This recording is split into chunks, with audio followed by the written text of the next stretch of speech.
Hey everybody, what's going on? Your host LovelyCheesePizza here. Welcome back to Let's Play some more Gran Turismo 3, the Ultimate Driving Simulator. I don't know why, but part of my voice, right there to me, at least, sounded like I was getting stricken with like a really small bit of like constipation almost. Like it sounded like I was having to try excessively hard to try to push out a really hard turd. But it was only for like a moment. Like it was almost like it was a plug or something. Not a butt plug. Oh no, that's not what I'm saying. I'm saying it was a poop plug. Instead, that's disgusting. Why am I starting a video this way? that's not really the way that should be done. We should be able to win this absolutely with ease. If our competition is Civics, Accords, and Integras, there should be nothing, absolutely nothing, that prevents us from winning this, like running away, pretty much. Like I'm actually pretty surprised that they're not at least putting one NSX in here. I mean, look at this. What is going on? Why would they not inject a single other NSX in here? I mean, this is going to be the easiest thing that I've ever won, and it's not even going to be close. And that's fine, because you know what? I'm at a point right now tonight where I'm so tired, and I'm not even sure why. Like, as soon as I sat down to start recording this, all of a sudden, like, the first thing that popped into my head was like, holy shit, man, you are really tired. Like, why? Like, last night I went to bed probably earlier than I've gone to bed in recent memory. I went to bed at seriously, like 11 o'clock. I never go to bed that early. And a product of that, too, also caused a pretty sizable amount of food to be ruined in the process for the second consecutive day. So, the other night, my grandma had made a bunch of good food. It's like this stew/soup that she aptly has named Stoop, which is, oh, it's delicious, man. But, I mean, pretty much anything that grandmas make is always good. But accidentally left it out all night, because everybody fell asleep and people forgot to, put that into some type of safe container to put in the refrigerator, and it turned into just this crazy amalgam of hell that nobody could ever ingest without becoming a minion of Satan in the process.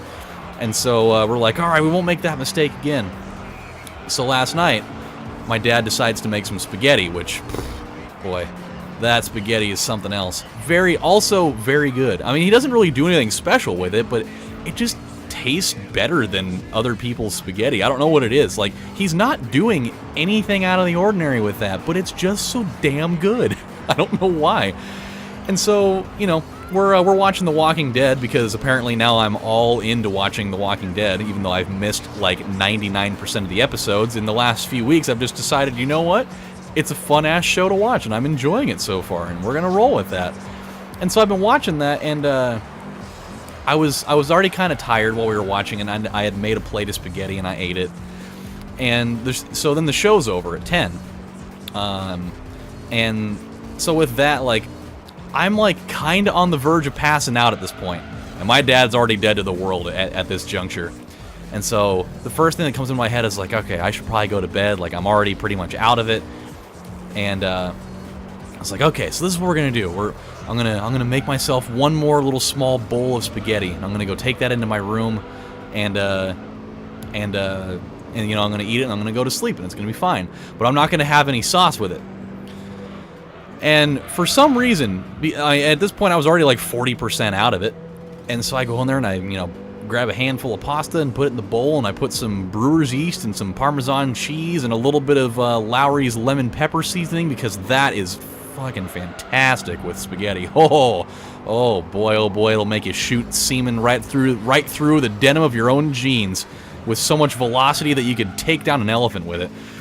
But so I made my food, and I was like, oh, you know what? I need to put this pasta in a bag.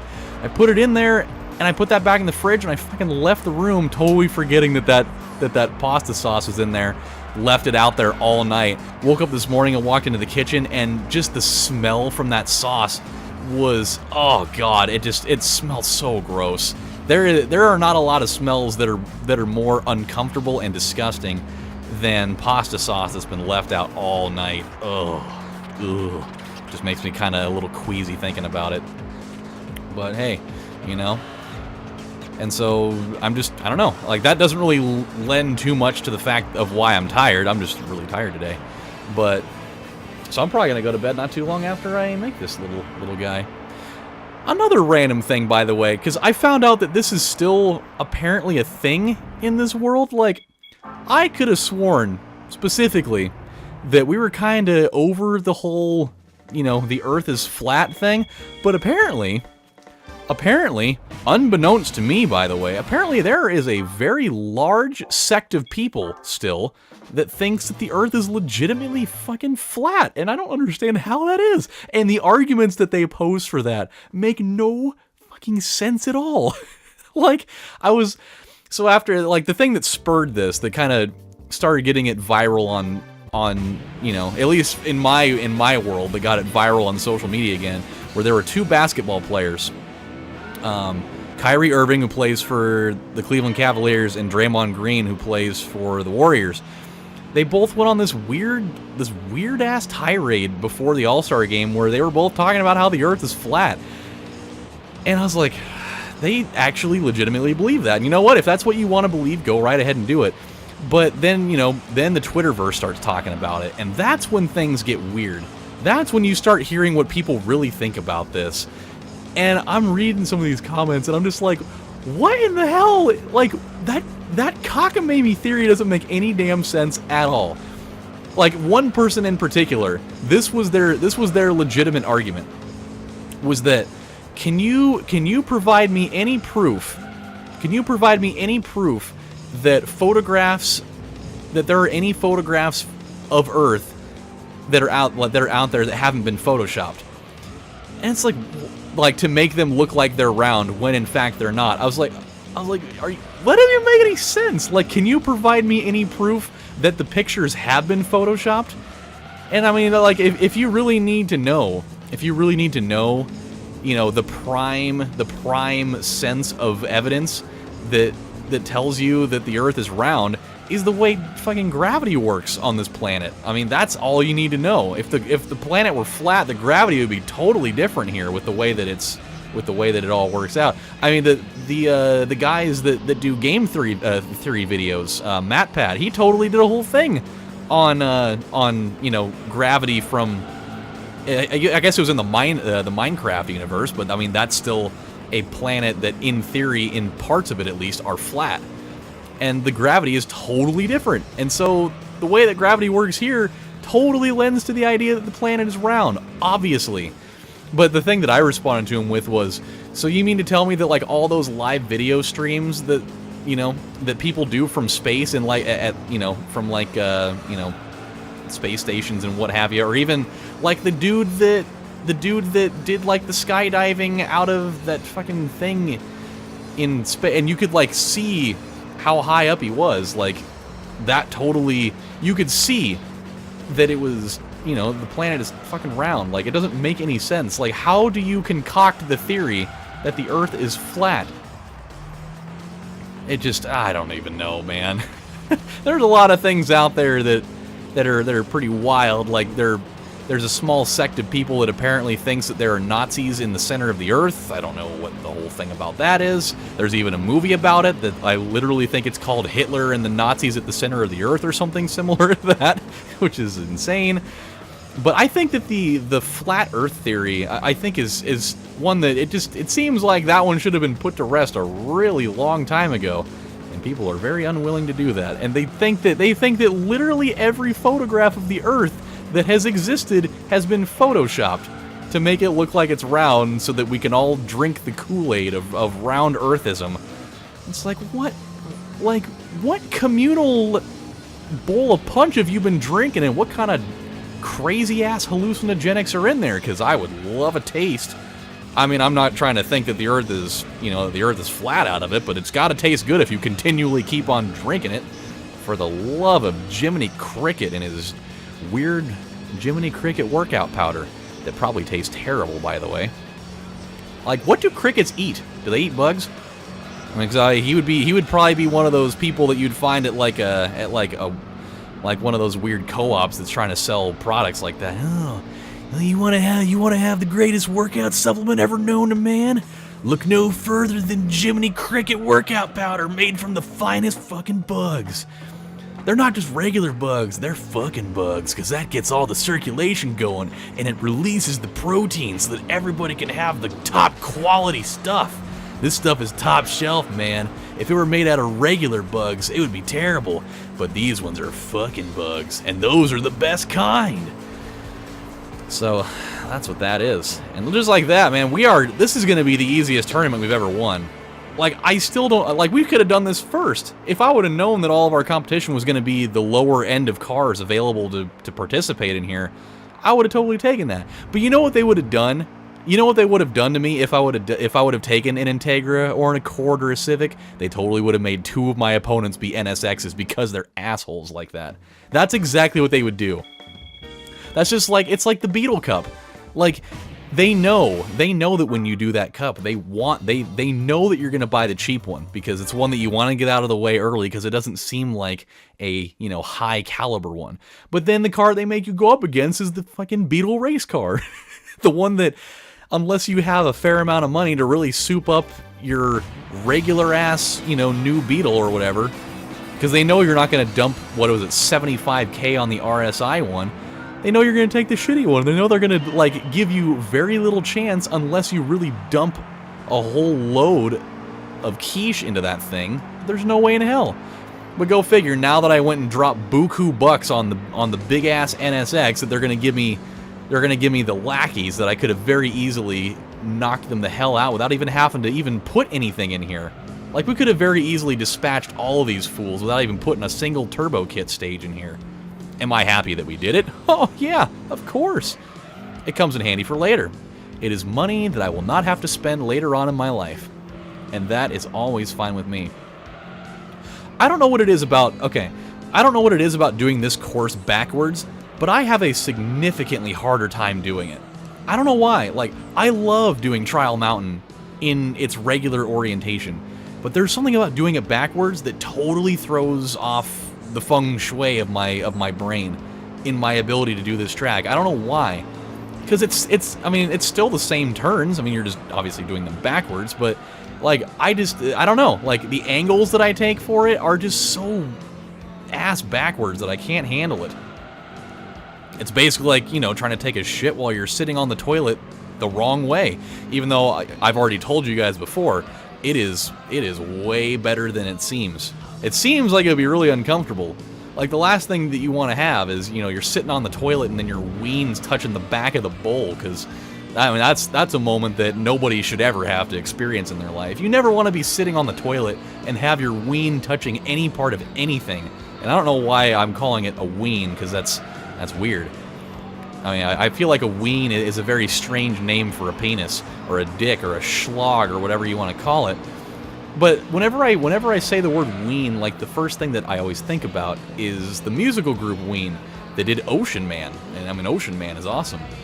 Ocean Man, take me by the hand, something, something land that you understand. So that's one thing. But then they also did Buenos tardes, amigo. Hola, my good friend.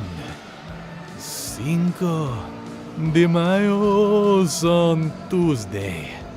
And I hoped we'd see each other again. Dude, those guys made music, if you could call all those things music. Because some of those were just, like, completely abstract, like, insane rantings of a mental patient type of, like, skits. And, like, they made music for a long-ass time. Like, first of all, like, that's a very specific type of thing. That is a very oddly limited audience of people that you're reaching out to. And yet, they kept doing that for just incredible amounts of time. And obviously they were successful enough to warrant them still doing it. And hell, they got lucky enough to have Ocean Man be in the fucking SpongeBob movie, so that's probably what really did it for them. I don't know. I don't really know what what the breakdown of their album sales was like for, the 78 albums that they made or whatever it was. But I remember the one time. Oh, look at that, .999. That's awesome. I remember the one time that I decided to be the fucking funny guy is when I had, like, it was in the early parts of my 20s. So I think I was like 21 or 22, you know, when going to the bars was still like a really big deal. Like, oh man, let's go out to the bar tonight. Oh, I can actually do this now. This is awesome. You know, that kind of way of looking at it. And I went to this bar, and first mistake was that this bar was like, it was like a biker bar. It was called the Scoreboard, and like you go there and there's just a row of like Harley Davidsons out there. And so the last type of music those dudes are going to want to be listening to is what I decided to put on there. We're going to save, by the way, because we're pretty much out of time. But I go into this place and I go jump on this thing, and I was like, you know, I'm going to see what they have. And I decided to look and see if they had Ween on there, just for shits and giggles, and they totally had that Buenos Tardes Amigos song. Which, keep in mind, you guys heard that opening sequence of it. That song is like 6.5 minutes long of just that stuff. and so I was like, oh my god, I have to play this. Like, I didn't know they had it on a jukebox or like the Touch Tunes thing. And so I played it, and the guys that were in there saw that I played it, and as soon as they heard about 1 minute of that, I started getting looks from, you know, across the bar, and the guys that were on the pool tables. Like, they were not impressed with that at all. And it got to the point where, like, it got about 4 minutes into that song before one guy finally he literally got up and he said, fuck it, I'm putting $1 in there, I'm changing this shit. Like, this is not the type of stuff you listen to in a bar, man. What the fuck? And he walked over there and he put on, like, I don't know, like Guns N' Roses or Metallica or like Megadeth or something, which I was fine with. It's not like I have a problem with any of those things, but I just thought it was really funny. And then I had a guy tell me while I was playing pool that I had a pretty mouth, and I immediately walked outside because I didn't want to have any of that. I was not about to get involved in any of the fucking Buffalo Bill shit that comes out of that. It did not seem okay to me, so I was like, I will see you later. So you have fun with whatever it is that you're doing. So, with that said, my friends, we're going to stop right here. I am absolutely tired as shit right now. I'm going to go make myself a peanut butter and jelly sandwich with the blackberry jam, because we just got that. And I'm trying this new peanut butter out. It's got like, it's supposed to be like a healthier peanut butter, I guess, because it's one that we sell at my store. And it's called Bliss Nut Butters, which anybody, like any company that has to call a peanut butter nut butter, like, you're just asking for people to laugh at that. I mean, you can't do oh god. Anywho, but it's like peanut butter, but it's got like chia and flax seeds in it, and then it's got like Saigon cinnamon in there, which, oh god, it's so good. It's super good. And so yeah, I'm gonna try that out, because I got to try a little sample of it when one of their employees was doing a little like demo thing at my store the other day. So, oh, I'm getting a phone call. All right, guys, I gotta catch you later. You guys have a good one. When we come back, we're gonna have more fun. Take care, everybody. Bye. Hello.